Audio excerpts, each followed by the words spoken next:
Continue. Donc, on continue notre cours d'aujourd'hui. Donc, dans les c'est pas quelques, mais c'est un cas exceptionnel de paramétrisation qui permet de définir un arc géométrique. Alors, la particularité de la chose, réside dans les fonctions composantes de la paramétrisation choisie. Alors, il y a une particularité de cette paramétrisation. Alors, c'est ce qu'on appelle les paramétrisations cartésiennes. Voilà, donc, un autre sous-titre, c'est un arc défini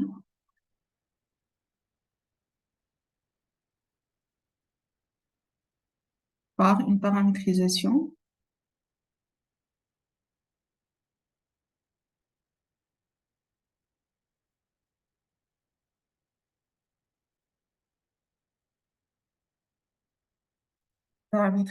cartésienne.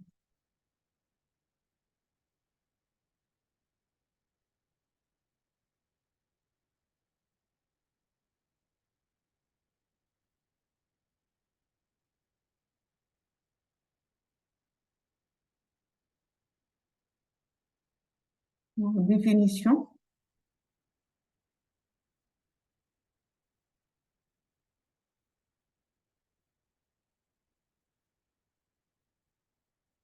on dit qu'une paramétrisation,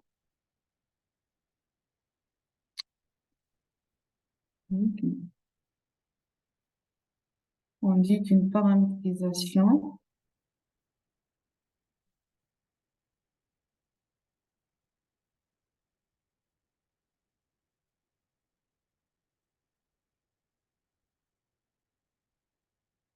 f définie de i à valeur dans Rn, et à chaque t, on fait associer f1 de t, fn de t, ça veut dire une paramétrisation, une application qui a des applications coordonnées, c'est ce que nous avons appelé ce genre d'application dans le premier chapitre, et cartésienne,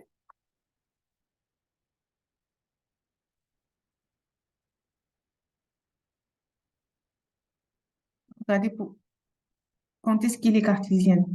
Alors, il est cartésien, c'est une des composantes, des fonctions composantes, et est une fonction identité. Ça veut dire que fi de t, avec i varié entre 1 et n, représente une fonction, représente t, c'est une fonction qui est identité.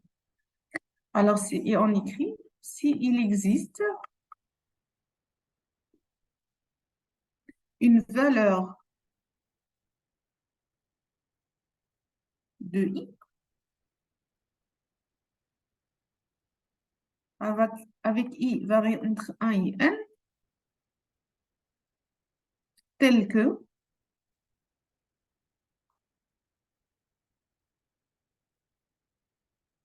pour toute t appartient à i, fi de t est égal à t.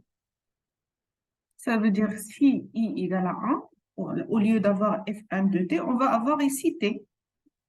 C'est pareil pour fn de t, si i est égal à n et que fn de t, c'est là où on a la caractérisation. Ça veut dire que fn de t, on va la remplacer par le paramètre t. C'est pour cela, donc on dit quel que soit i compris entre 1 et n, on peut, lorsque la fonction composante est remplacée par t, c'est à ce moment-là on a défini la paramétrisation qui dit une paramétrisation cartésienne. Alors, une paramétrisation cartésienne, on remarque, on observe que toute paramétrisation cartésienne est une paramétrisation injective. Et par suite, tout arc qui est défini par une paramétrisation cartésienne est un arc simple. D'accord? Alors, rappelez-vous, quand nous avons donné une caractérisation de ces arcs, alors on dit que l'arc est simple, ça veut dire que toutes ces paramétrisations sont injectives, mais on a donné une caractérisation pour un arc géométrique, puisqu'il est toutes les paramétrisations qui le représentent sont liées par une relation d'équivalence qui est si cas équivalent. Alors, le fait d'avoir une paramétrisation injective permet de dire que la paramétrisation, que l'arc, il est simple parce que toutes les arcs par la suite, ce sont des arcs en fait, toute paramétrisation par la suite, ce sont des paramétrisations qui sont injectives. Et par conséquent, donc l'arc, il est simple. Et on écrit la remarque,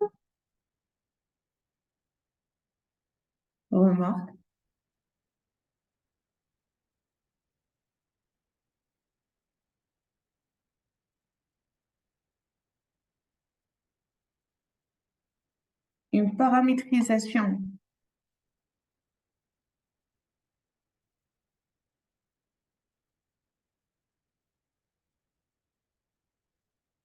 cartésienne et injective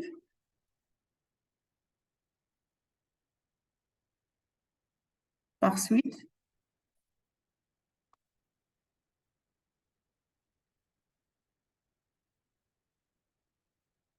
tout arc défini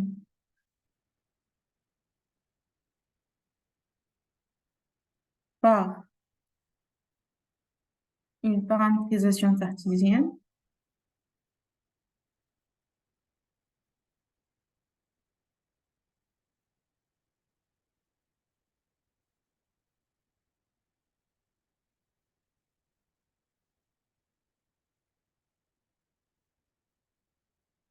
c'est ça.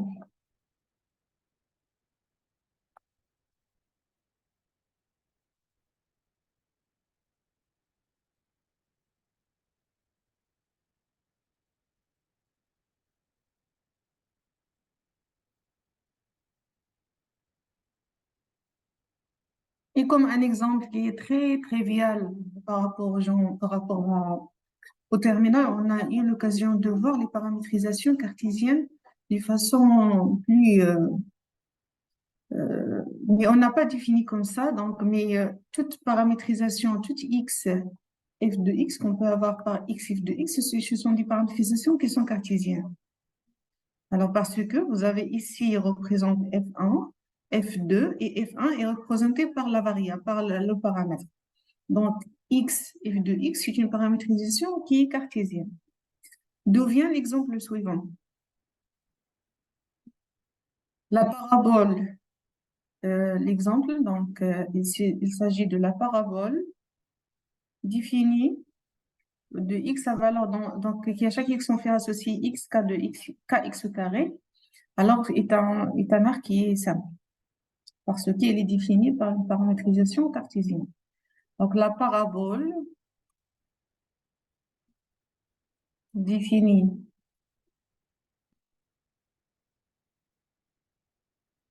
sur R carré par x, x, kx carré, avec k, c'est une constante. K est égal à une constante et x appartient à R.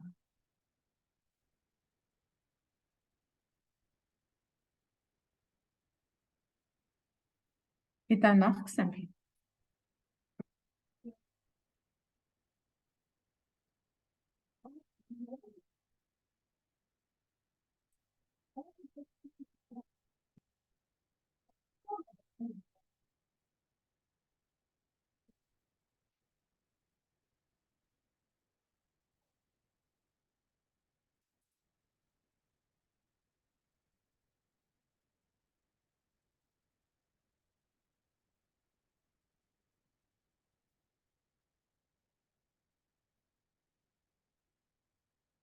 Alors, on peut définir un arc orienté.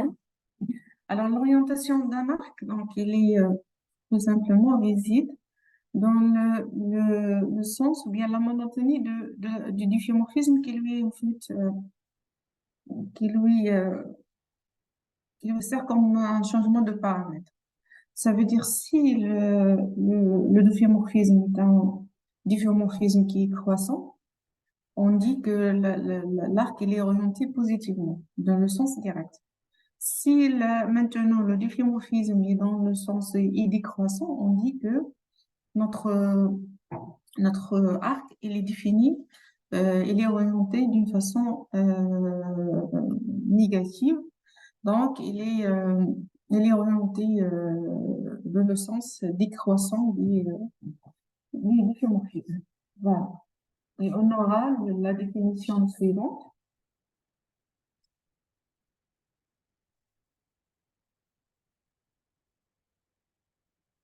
Ça veut dire en particulier si le difféomorphisme est croissant, alors on est dans le cas d'un arc d'une classe d'équivalence, une classe d'équivalence qui est une relation d'équivalence et une classe d'équivalence qui est définie ou bien qui est orientée positivement.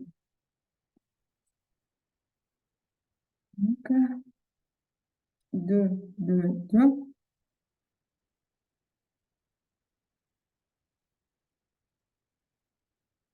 arc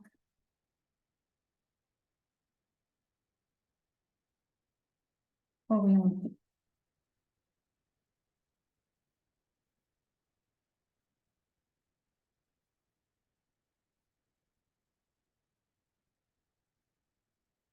Le changement de paramètre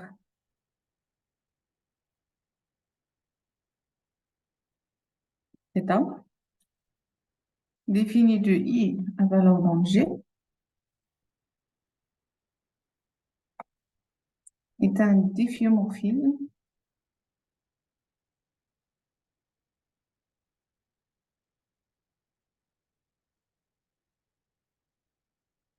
d'intervalle R.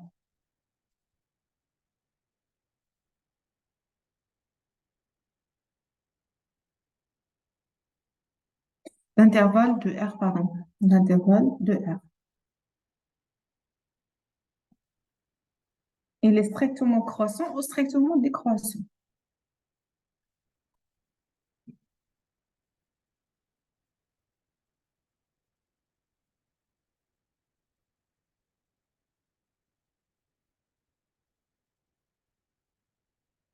Ou strictement.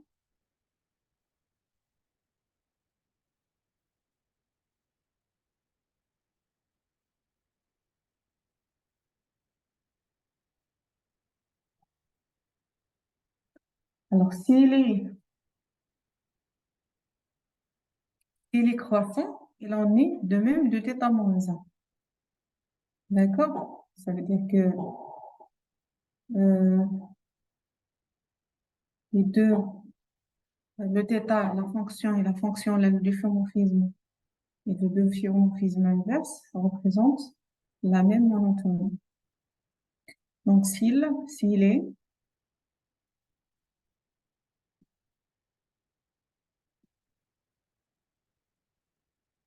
est croissant,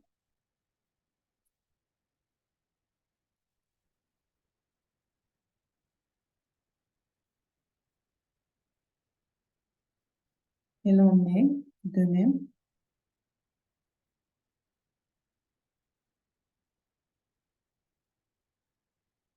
de θ-1.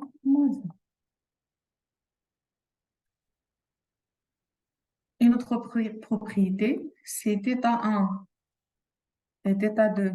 Ça veut dire le difféomorphisme sont croissants.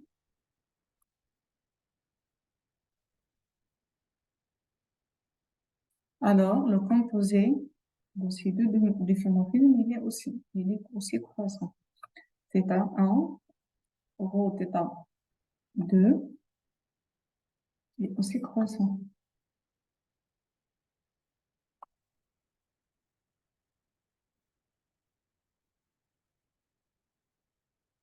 On obtient alors une relation d'équivalence plus fine en faisant la définition suivante. Donc, on obtient plus fine, ça veut dire plus précise, bien plus,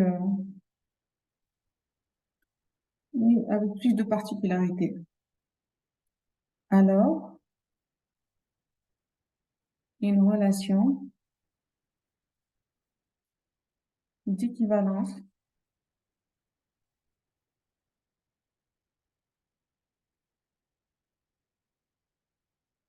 lui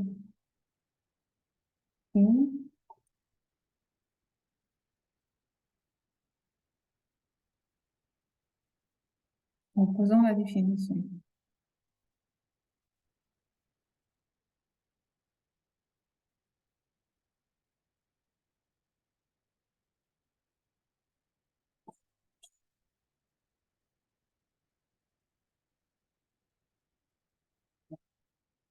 Et voilà la définition suivante. Donc, deux chemins IF et IGG de classe CK sont dits positivement CK équivalents. Ça veut dire ils sont CK équivalents, donc l'existence d'un certain état difféomorphisme, CK difféomorphisme, pardon.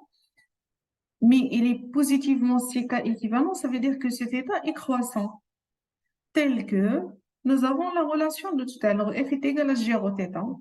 Et on dit, dans ce cas, les classes sont définies par cette relation, sont dites des arcs orientés de classe CK. Donc, définition.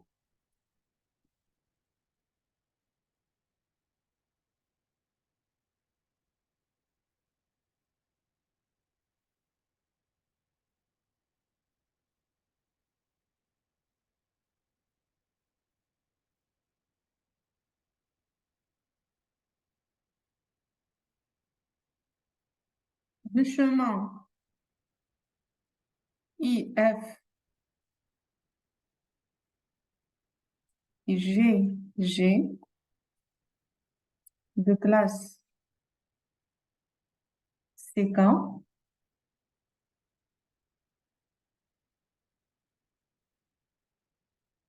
sont dits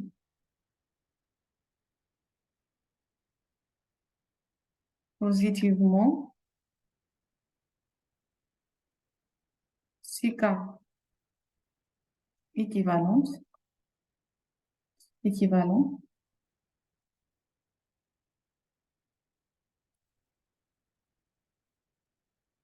s'il existe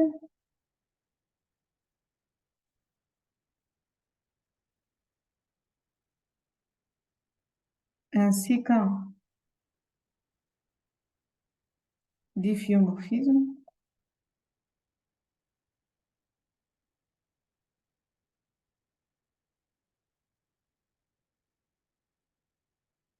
étant défini de I à valeur dans G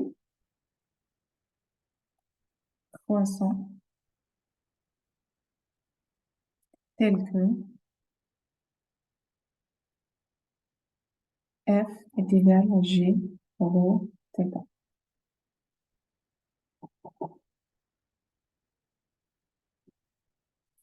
Les classes d'équivalence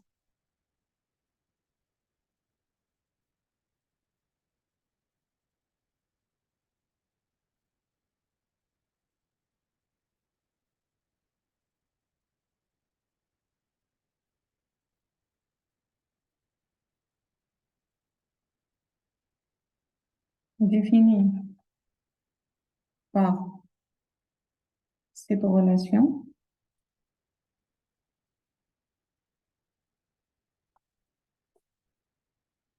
d'équivalence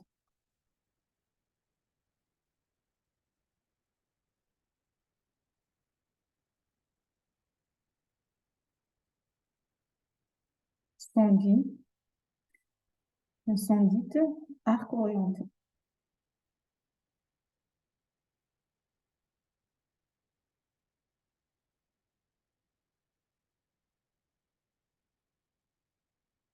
de classe CK.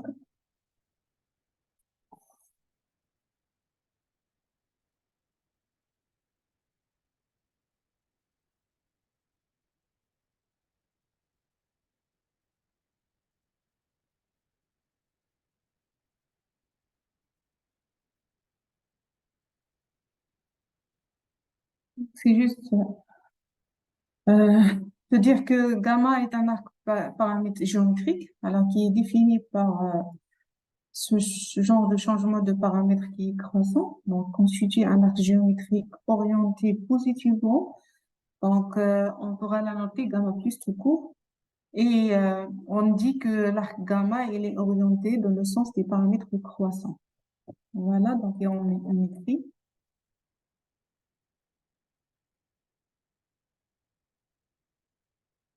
soit gamma, un arc géométrique,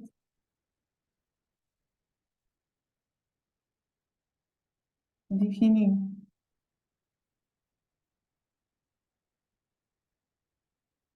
par une paramétrisation F.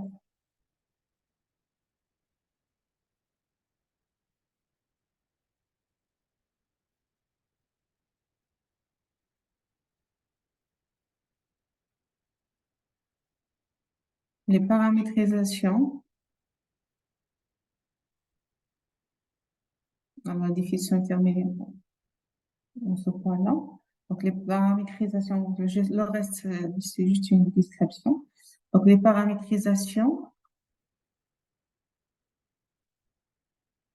de gamma,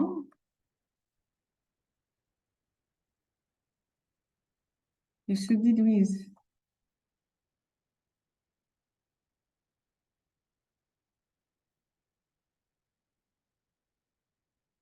de F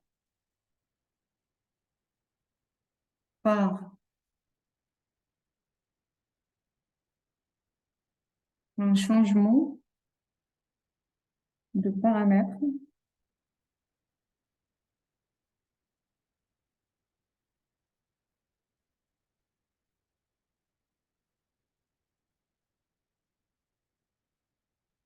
croissant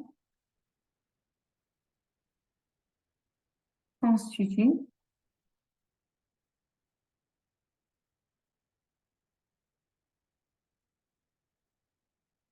un arc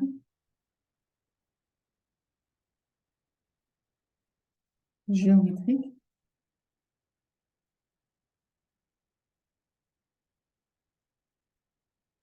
orienté gamma plus. On dit que cet arc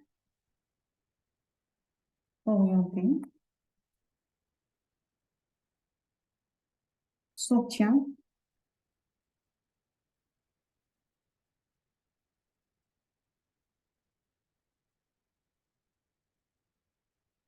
en orientant gamma dans le sens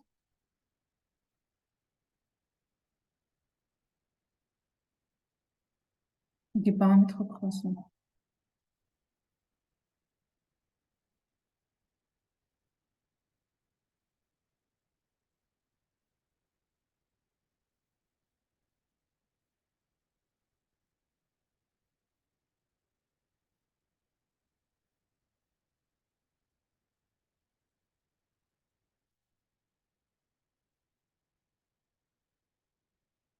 Pour la paramétrisation, F considérée.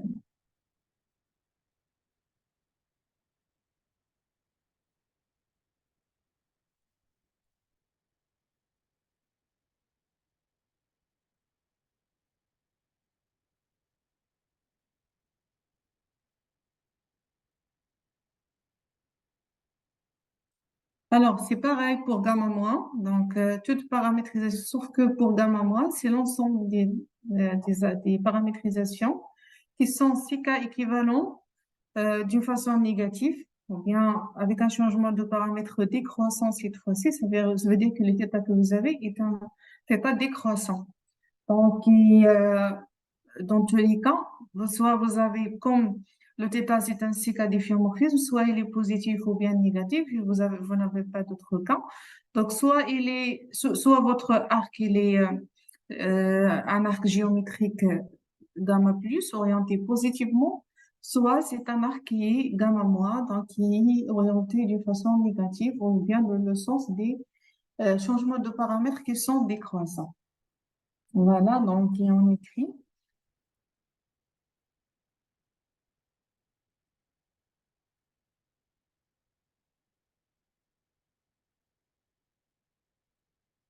les paramétrisations de gamma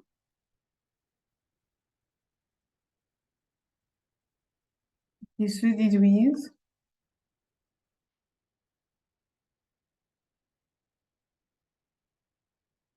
de f par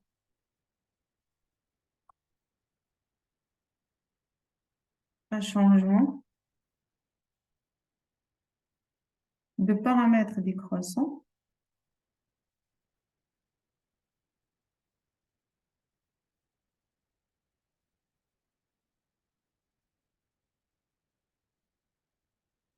constitue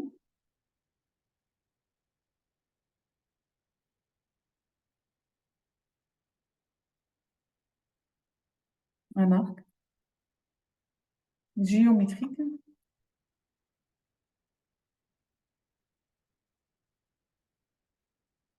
orienté d'un moment. Et toute paramétrisation de gamma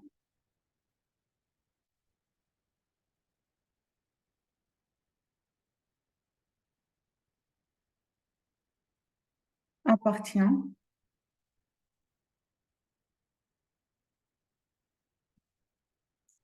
à gamma plus ou bien au gamma moins. Il y a deux possibilités que vous avez, soit des paramétrisations orientées positivement, soit des paramétrisations qui sont orientées d'une façon négative.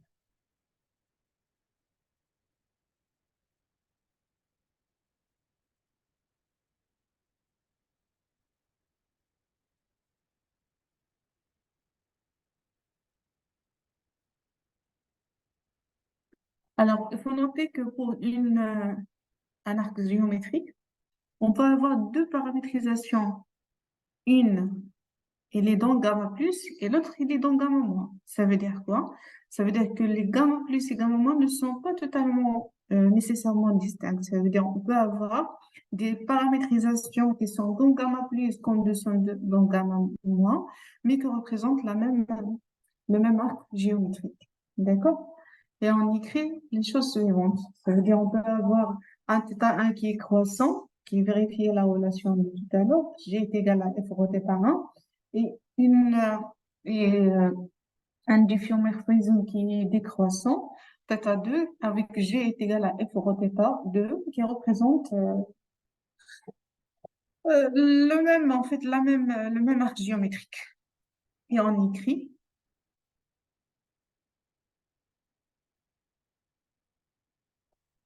donc on notera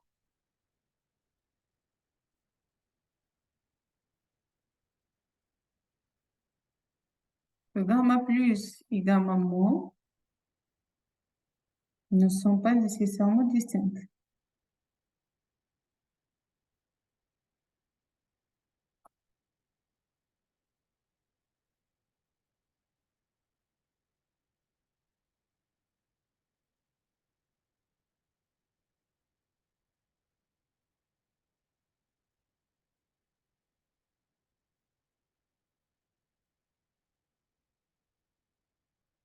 Autrement dit, si j'ai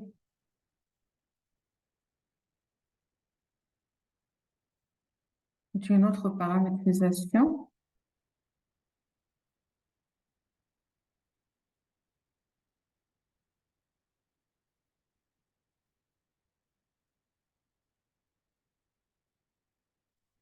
de gamma,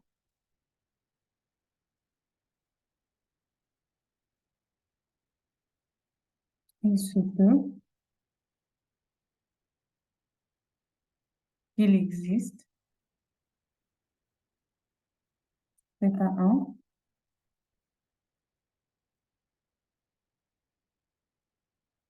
croissant θ 2 décroissant,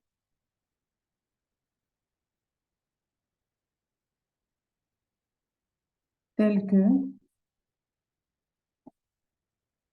G est égal F rho θ1,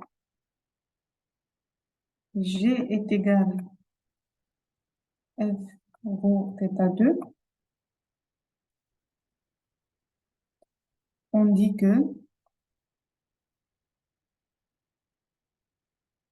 on dit alors que l'arc gamma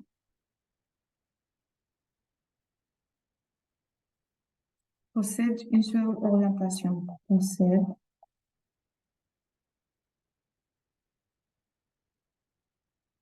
une seule orientation.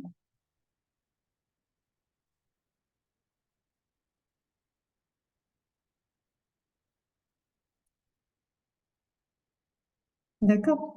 C'est à peu près, donc si on veut euh, approcher un petit peu la chose, c'est que euh, le zéro, c'est comme un élément neutre. Donc le zéro, c'est le seul chiffre qui est à la fois positif et négatif à la fois. Donc euh, dans ce cas-là, si vous avez deux paramétrisations qui représentent euh, bon, deux paramétrisations de gamma distinctes, de gamma plus et de gamma moins, mais qui représentent que représentent en fait l'arc géométrique avec deux façons différentes, avec θ1 est croissant et θ2 est décroissant. Donc la seule chose qui permet de définir ça, c'est de considérer que gamma possède une seule orientation. Voilà, donc pour reconnaître un tel arc, on utilise le lemme suivant. Donc pour caractériser les arcs qui possèdent une seule orientation, on va utiliser le lemme que je vais citer tout de suite. Pour reconnaître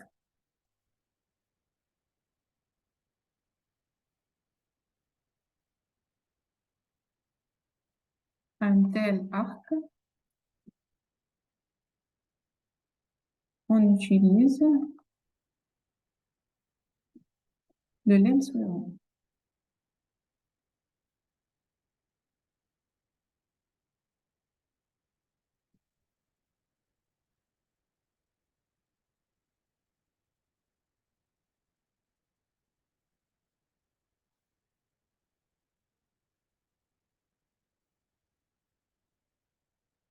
Lemme,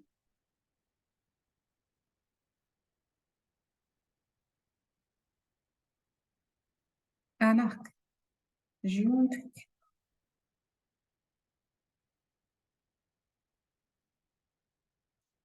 Gamma défini par une paramétrisation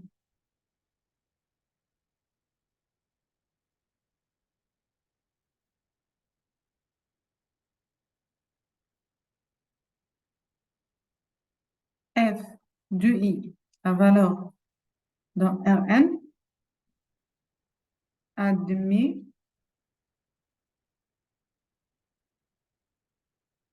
une seule orientation.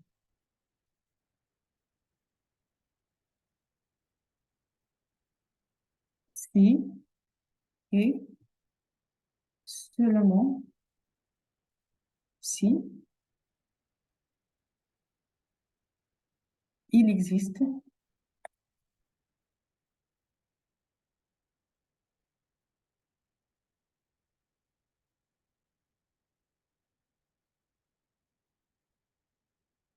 un changement de paramètre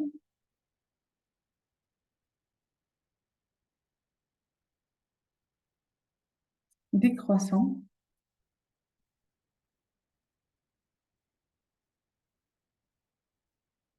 θ défini de i à valeur dans i et que Donc, il vérifie, vérifions, regardez, f est égal f rho θ. Et comment ça, c'est ce qu'on va démontrer par la suite. On a une démonstration.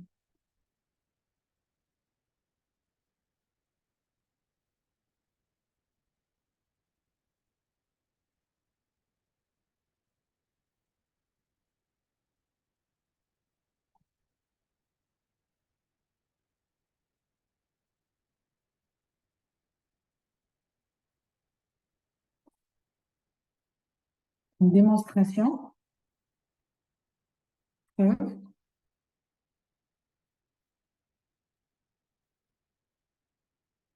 on va démontrer dans un premier sens et on revient à démontrer aussi un deuxième sens. On suppose que gamma possède une seule orientation. Que gamma possède une seule orientation.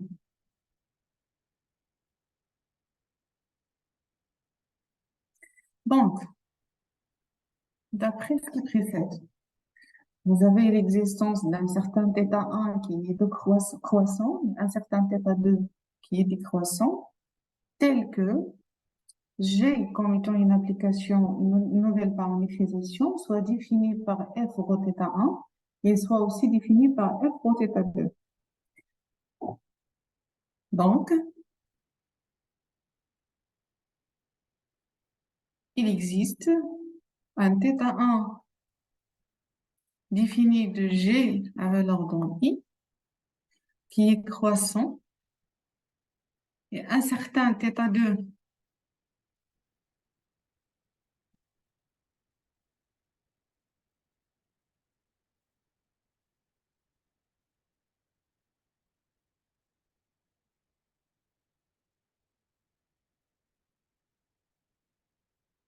donc il y a un certain θ2 donc θ2 qui est défini aussi de G à valeur dans I décroissant tel que les deux propriétés sont vérifiées. Je vais envoyer les deux propriétés. Nous avons G est égal à F rho θ1 et G aussi il est égal à F rho θ2. Bien sûr, en utilisant le fait que θ1 et θ2, ce sont des cycles difféomorphismes, c'est-à-dire ce sont des bijections. Donc, je peux garder juste F rho θ1 qui est égal à F rho θ2. On déduit la chose suivante. Je vais faire passer θ1 vers l'autre côté. J'aurai la chose suivante. F est égal F rho θ2 rho θ1 moins 1. Rappelez-vous que nous avons, si on anticipe par θ, on aura la chose suivante. F est égal F rho θ.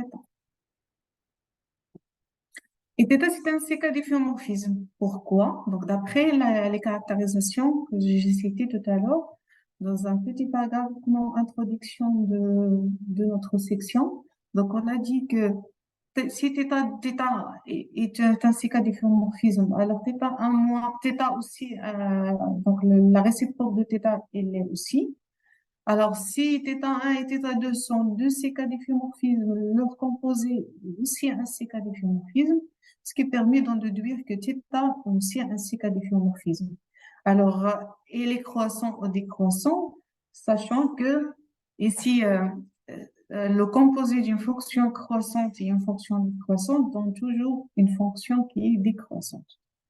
Avec, je vais la mentionner quand même, avec θ qui est définie de I à valeur dans I est une fonction qui est décroissante.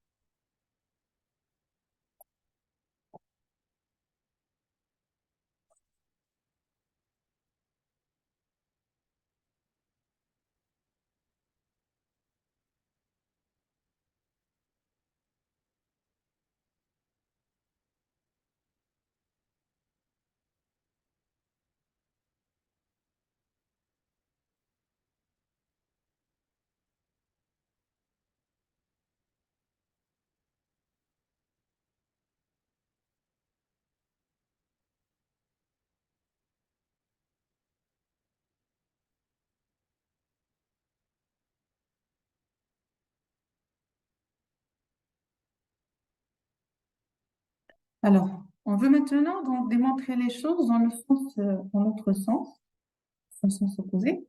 Ça veut dire on va considérer l'existence d'un certain état qui vérifie cette condition et on va voir si, si la paramétrisation ou bien l'arc il possède une seule orientation. Alors, on suppose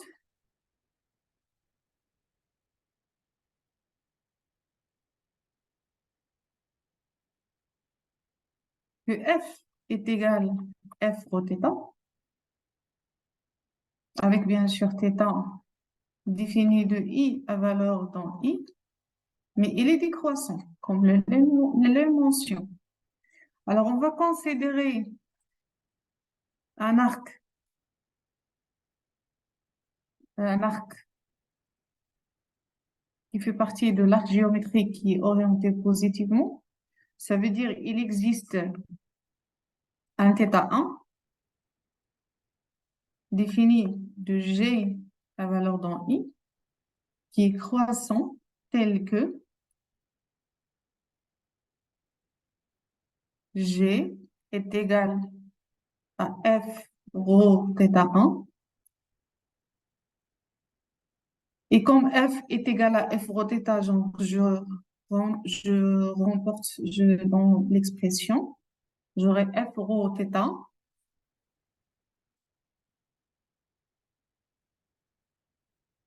donc F rho θ, rho θ1. Donc c'est F rho θ, rho θ1. A est croissante, θ1 est croissante. Donc, θ, donc je vais noter ici par θ2, ça par θ2. Donc, θ est croissant, est décroissante et θ est croissant, donc θ2, il est décroissant. Donc, θ2 qui est égal θ rho θ1, défini bien sûr de G à valeur dans I, et par conséquent, la paramétrisation que vous avez G, c'est aussi une paramétrisation qui est gamma moins. Ça veut dire quoi? Toute paramétrisation de gamma plus est inclue dans gamma moins. Et on va montrer, ça veut dire quoi? C'est-à-dire, dans ce cas, toute paramétrisation gamma plus, il est inclus dans gamma moins. On va utiliser la même démonstration et les mêmes démarches pour démontrer que gamma moins aussi, toute paramétrisation de gamma moins appartient à gamma plus. Donc, de même,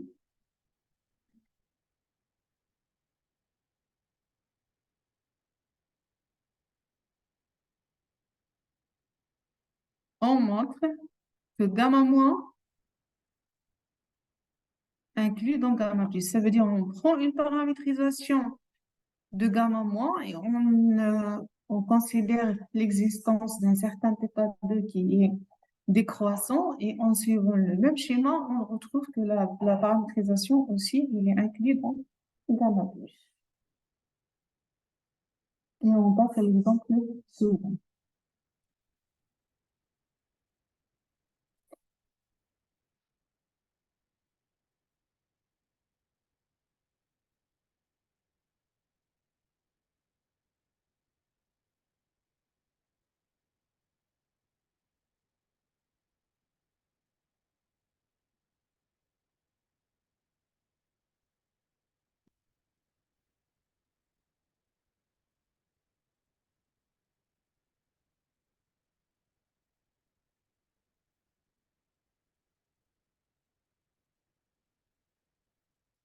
Voilà. Donc, exemple,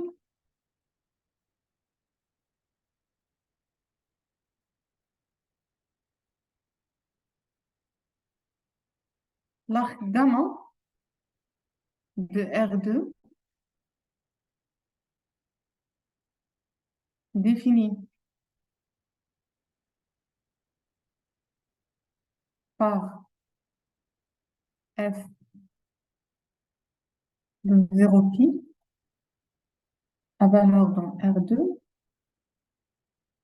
qui à chaque t, on fait associer sinus t, cos carré t, n'admet qu'une orientation.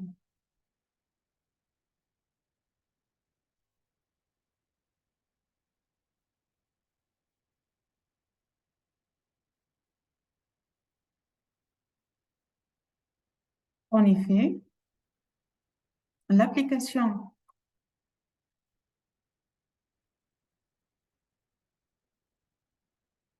θ, voilà le difféomorphisme que vous avez, 0π, à valeur dans 0π.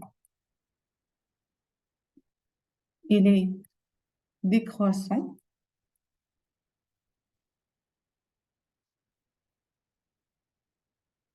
et décroissant et vérifier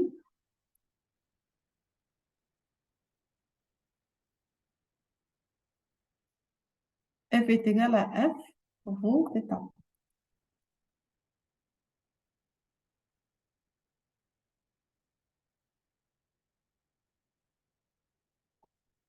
En effet, gamma est l'arc de la parabole y est égal à 1 moins x carré, parcouru deux fois en sens inverse.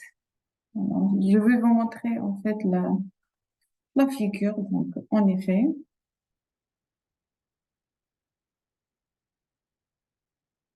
gamma est l'arc de la parabole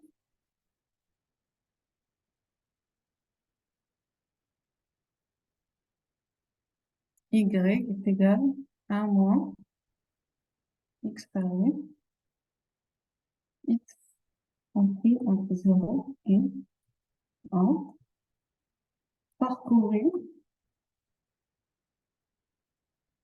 deux fois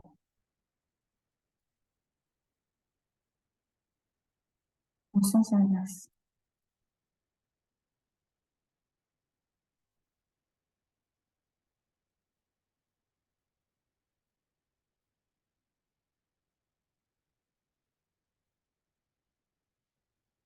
Regardez la paramétrisation.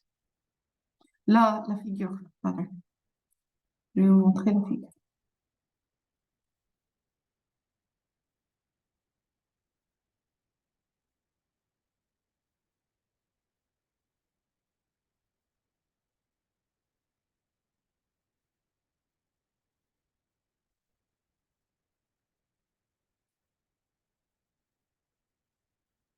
Voilà la figure. Ça veut dire que cette paramétrisation, ou bien cette courbe, ou le tracé de cette courbe, elle est parcourue dans les deux sens, dans un première fois dans le premier sens, et puis je retourne.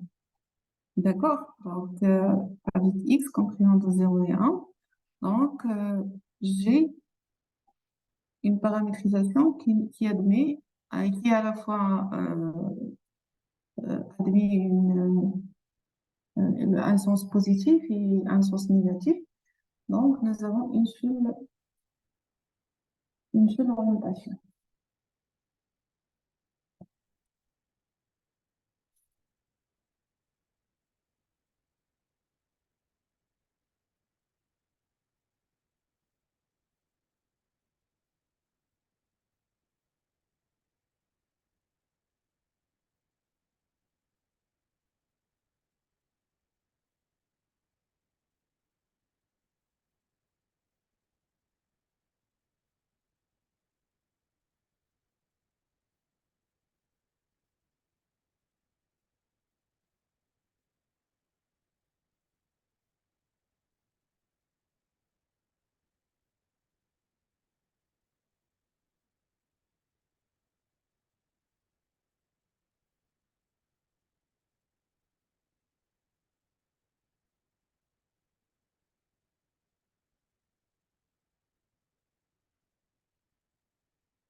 Alors, une autre caractérisation, Donc, pour dire qu'un arc géométrique admet deux orientations, il suffit qu'il possède deux points simples.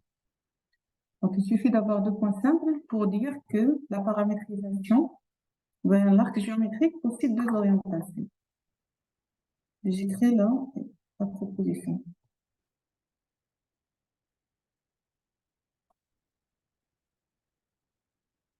Pour la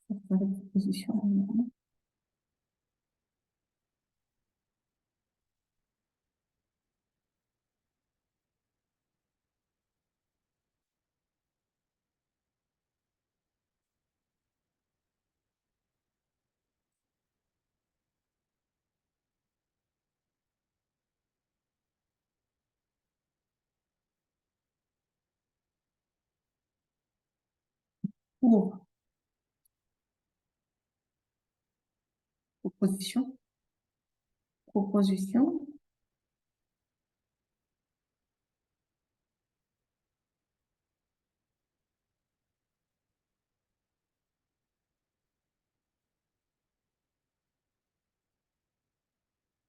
un arc géométrique, un arc géométrique,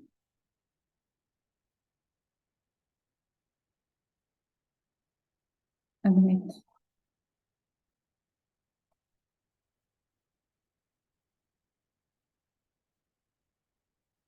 deux orientations.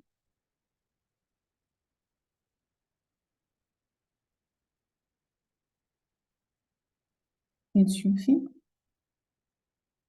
qu'elle possède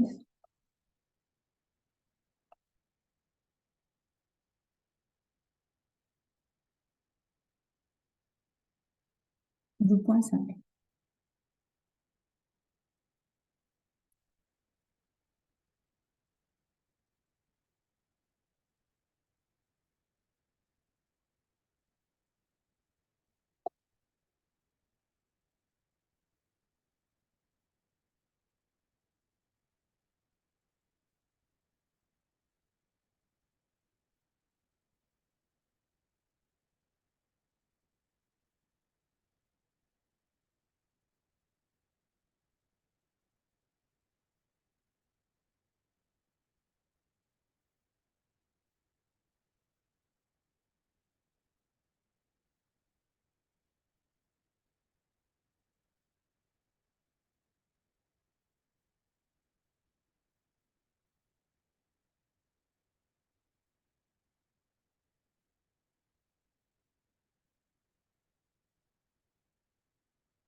Alors voilà la démonstration de cette proposition.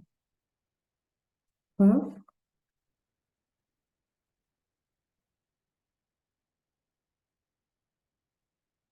on suppose que gamma, arc géométrique,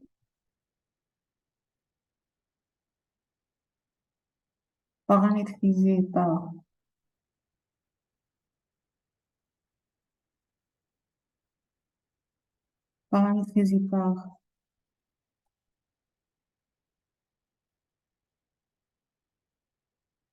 I, F, possède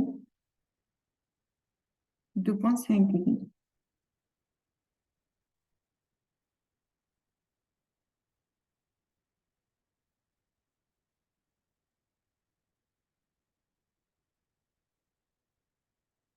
M1 est égal à F et 1,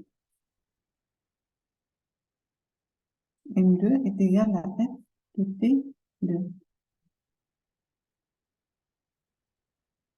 Avec, par exemple,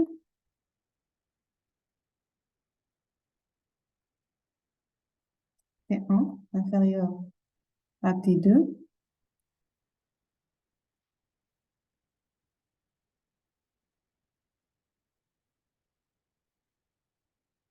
supposons va démontrer par absurde. On va supposer tout d'abord que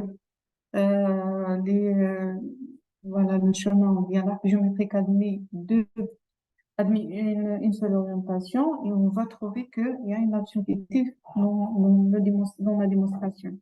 C'est pour cela on va considérer que le l'arc donc admis deux orientations au lieu d'une seule orientation. On va mettre ça. Alors, supposons que gamma possède, possède une seule orientation.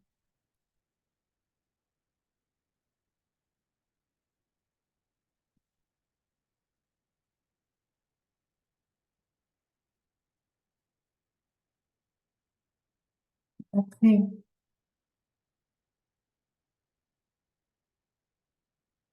le lemme,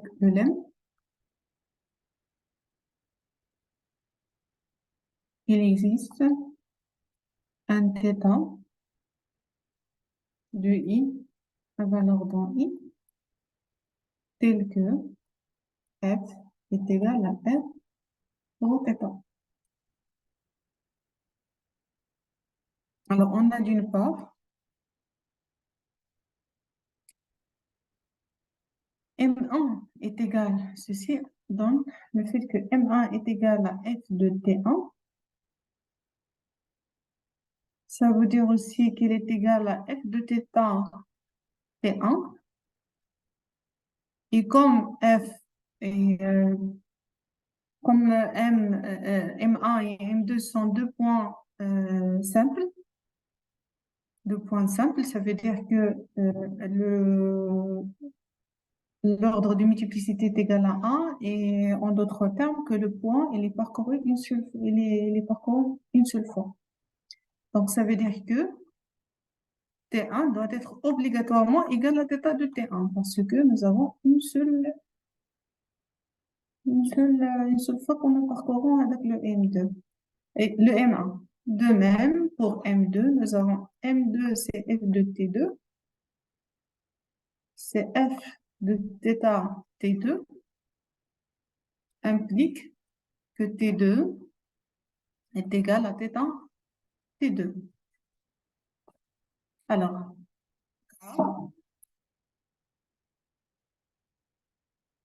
M1 et M2 sont simples.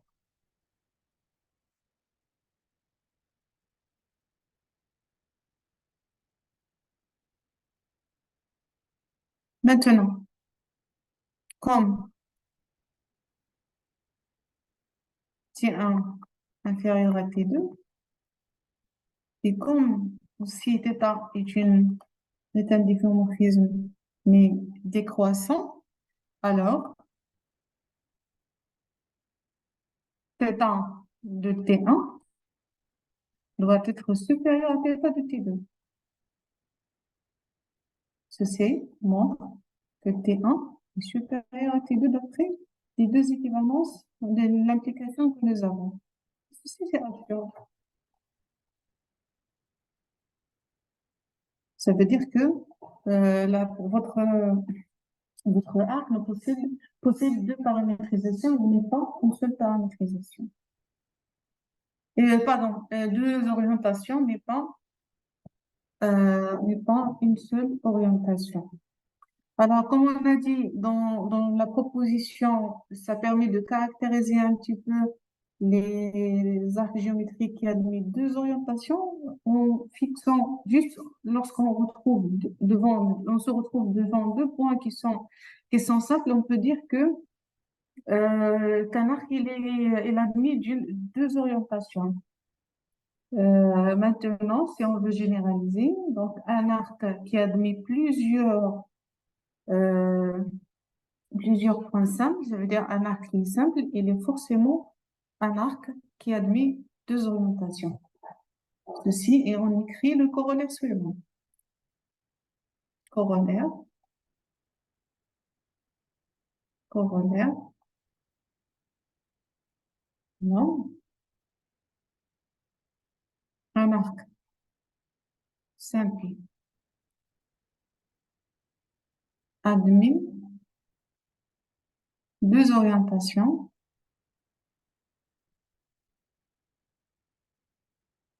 deux orientations.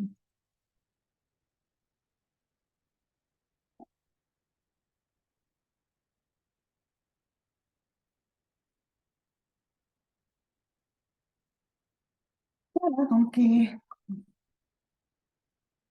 vos questions. Donc, on arrête dans ce point-là et je prends les questions.